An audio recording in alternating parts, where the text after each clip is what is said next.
Hey there! Now, I realize the title alone of this video likely inspired at least a few rage clicks, but hear me out. The Sims 4 Journey to Batuu, or rather the Star Wars pack, rightfully does get a lot of hate for some of the things it failed to achieve, like a lack of an update to Alien Sims, the inability to live in Batuu itself, no force powers, not properly advertised the theme park that it actually is, and so on. But people don't often acknowledge the positive ways in which this game pack changed the game as a whole. Coming out on September 8th, 2020, which just so happened to also be my birthday, this game pack was the first of its kind.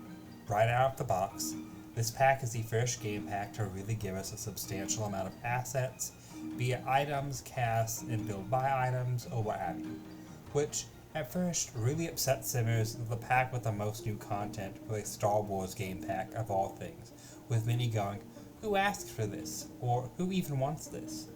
I honestly believe the reason we got as many items as we did is because Lucasfilm, the owners of Star Wars, required a certain level of quality in order for this pack to be shipped.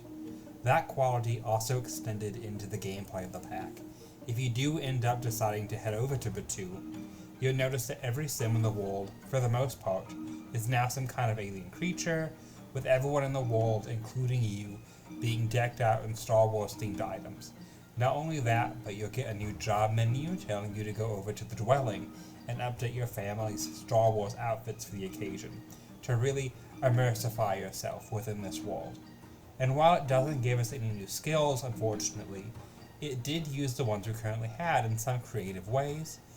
Fitness for lightsaber battling, programming for breaking through doors and chest locks, and so on. We can even eventually build our own miniature droids to take back with us. Granted, they're not the most sophisticated. For simmers who like playing more kleptomaniac or thief-like sims, Batuu adds with it the ability to pickpocket simoleons from people, as well as gambling by going through their criminal or more neutral mission path. And if you select the aspiration that requires you to do that, completing it will give you a trait that lets you permanently pickpocket sims in any town. And for those who enjoy playing as aliens, this pack has all the things to really help further polish out your aliens from get to work. But you're probably asking, how exactly did that impact the rest of the game? The benefit of the game that we would start to see is that every single game pack, stuff pack, and expansion pack for the next 2 years would be chock full of pack integrations, casts, build buy items, and just a whole host of things. To where it didn't really matter what type of simmer you wore, most packs would have something for you.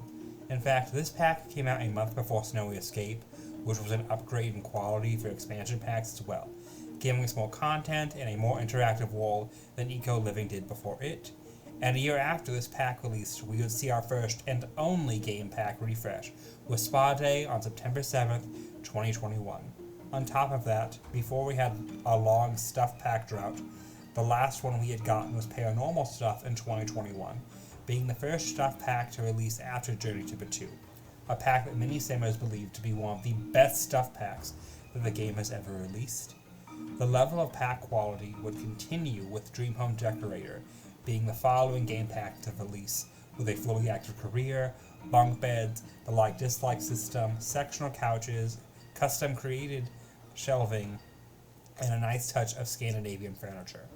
Which, yes, some could argue that the career is just build mode, but it allows our Sims to play out being that designer, and considering a large number of Sims players mainly enjoy the building aspect only, this career is a great addition to try and merge those players in with live mode gameplay, just like it was when it was added into The Sims 3.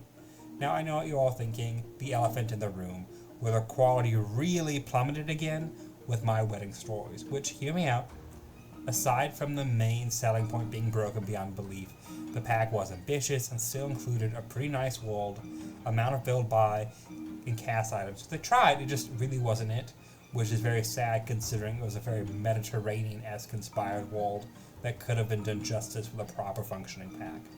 However, they would regain their momentum with the last game pack we've gotten so far in 2022's Werewolves, which honestly, given the lore, quality of the world, the items, the amount of gameplay added as well, honestly kind of rivals some expansion packs even in certain areas.